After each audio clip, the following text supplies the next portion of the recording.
buy something that you can afford in an area that you can live in for a little while. This doesn't need to be your forever home. This is somewhere you might live for a year, 2 years. And if you live there for 2 years, you make some money on it. You don't have to pay taxes on it likely because of tax reasons. What's the deal with all those old school real estate agents teaching outdated marketing techniques and living in the past? This show is about fresh ideas in real estate, diving deep into marketing, design, home renovations, and business development.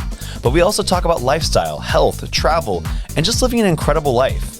Because the fastest way to financial freedom and fun is through real estate. It's time to build up your real estate business, serve way more clients, and have a blast doing it. Hey guys, welcome back to another episode of What's the Deal? I'm Seth Struksma with the One Group over here in San Diego. We're back in our New Venture Escrow Studios over in Mission Valley. And today we're going to talk about basically the overview of the real estate market here in San Diego by taking a look at the past, at 2023, how that was, looking at the now, and how to be competitive and how to actually purchase a home in this environment as things are starting to heat up. So sit back, enjoy, and here we go. All right, guys. So things are a little interesting back in 2023. Interest rates significantly rose, up close to 8% last year. And that really put a damper on real estate in general. Sellers were cautious to go out and buy a new property. They were cautious to leave and give up their mortgage that they had that were sometimes in the 2% range. And buyers were also extremely hesitant to go into the market when they had to be faced with, close to 8% interest rates. So what we had is basically, in real estate terms, a rate lock. A rate lock is basically just when everybody kind of seizes up and not many people did much. And so 2023 was basically one of the slowest years we've had in a very long time. So fast forward, things are starting to loosen up. Things are starting to change. Mentalities and mindsets are starting to change as well as we start this new year. I will say as the people who bought in 2023, they are already seeing the positive effects of purchasing a property, even in a high interest arena. So now as we're entering into 2024, and with the Financial Reserve stating that the interest rates are slowly going to start coming down, that also brings a lot more people back into the market. With more people coming back into the market, we're going to be faced with, possibly a multiple offer situation. We're going to be faced with more people that are looking to move out of their home. So the real estate market is starting to pick back up.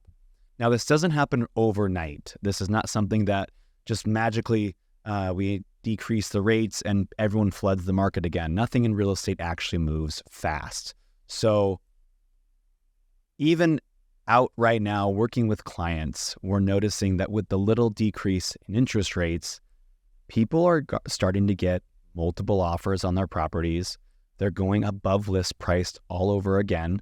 And sellers are starting to get what they wanted, and buyers are starting to get bid out of the properties that they wanted as well. So it's interesting. And I think we're not necessarily back to where we were in 2021, where we were getting 15, 20, 30 offers on properties and it was just going crazy. It's starting to get to the point where things are heating up again. So let's look at the now. If you're a buyer looking to come into the market, the sooner the better. Interest rates are still high, hovering around low 6% range, and inventory is still low. But that doesn't mean that you should just sit on the sidelines waiting for interest rates to go back down to 4%. That's likely not going to happen anytime soon. But what you can do is bank on the fact that San Diego is one of the most desirable places in the country to live. We also have several big businesses that are coming here. We have lots of new construction going on that's attracting a lot of high-income earners, and that's not going to put any downward pressure on houses being desirable. It's going to be like this for a long time. What I like to say is we've actually become one of those big cities, sadly and happily, that we've become one of these big cities like LA and San Francisco and New York, where owning real estate is sometimes unattainable. So if we look at it now, and if you're able to purchase a property, even in this high interest arena, you're going to be benefiting from this for a long time because that appreciation is not slowing down anytime soon. So let's look at this now. If you're looking to get into the arena of buying a house, the time is now, honestly, as things start to go down before more people get into this. Now you say, okay, great. I want to do this. I want to get into the market. I want to buy a place. But what's a good investment? I'm kind of scared. And what do I do? Honestly, it depends where you're at. It depends what kind of buyer you are. If you're a first-time buyer, buy anything. Buy anything that you can afford. I know that sounds scary and it might sound like bad advice, but truly, buy something that you can afford in an area that you can live in for a little while. This doesn't need to be your forever home. This is somewhere you might live for a year, 2 years. And if you live there for 2 years, you make some money on it. You don't have to pay taxes on it likely because of tax reasons. So if you're a first-time buyer and looking to just get into the real estate game, just buy something. You don't even have to live there. You could own it as a rental property. So that's my advice for a first-timer, because needless to say, you can refinance later and lower your payment or just sell it. Now, let's say you've bought a place already and you want to move into the next place. I would say in this market, you've probably appreciated a little bit. You have some equity. You want to go out and maybe buy a larger place or an investment property. Great. Let's acknowledge that you have some equity in your property. Let's see what you have, and let's see what you can go out and get now with these interest rates. Now, I would say if you're looking to be safe and buy something that, is going to be somewhere where you live for a while and you want to feel safe, I'd say go out and try and find a place that needs a little bit of work, a little bit of cosmetic rehab.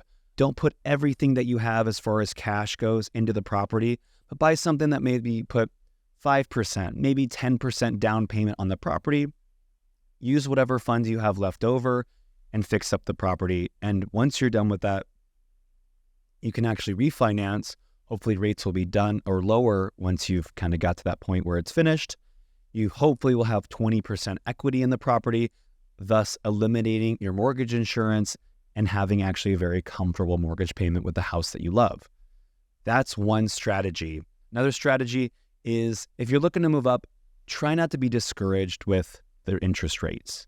This is something that's a temporary thing. This isn't actually going to be around forever. These high interest rates will in fact go down. But again, nothing in real estate is overnight. So what I've been advising my clients is if you can weather the storm and manage the payment for at least a year, the payments will come down and you can refinance later and actually have a more comfortable payment and stay where you are.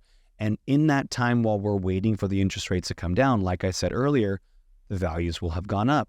So hopefully once you refinance, by that time you'll have maybe 15, 20% equity in the property, and you'll lower your rate again or lower your payment again because of the mortgage interest is now eliminated. So these are kind of the three most common approaches or situations right now that I'm coming across for clients. I would just say an overall is just don't be discouraged by these interest rates, and don't be discouraged by what the media is telling you about how it's going to be doom and gloom. There's ways that you can actually stand out as a buyer, and there's ways to actually get good deals still in San Diego. It's just working with someone who knows what to do. I personally have, flipped and owned several properties in San Diego. I have several relationships with people in the real estate area, not just as agents, but construction people, other investors, management people. And that all comes together to help create a great team for you to go out and buy a property, because I may know the agent that is selling the house, who then the contractors that I've worked can help you fix it up, who then the right mortgage person can help refinance the property. And then if you decide to move out, there's a great property manager that can manage it for you. So aligning yourself with the right team is how you're really going to succeed moving forward. You're not by yourself. You have to surround yourself with people who understand what they're doing and understand the market, understand where to buy and what may be not the smartest investment, but just really aligning yourself with a good team. So if you guys are looking to jump into the real estate market with someone who actually understands what's going on, understands the economics, understands the neighborhoods and the interest rates, and a good investment, feel free to reach out. Hope you guys enjoyed. Hope you guys learned something, and we'll catch you next time on the episodes. Hey there, if you like this episode or want a real estate connection in San Diego, find me on Instagram. and subscribe so you don't miss any of these fun episodes. See you next time.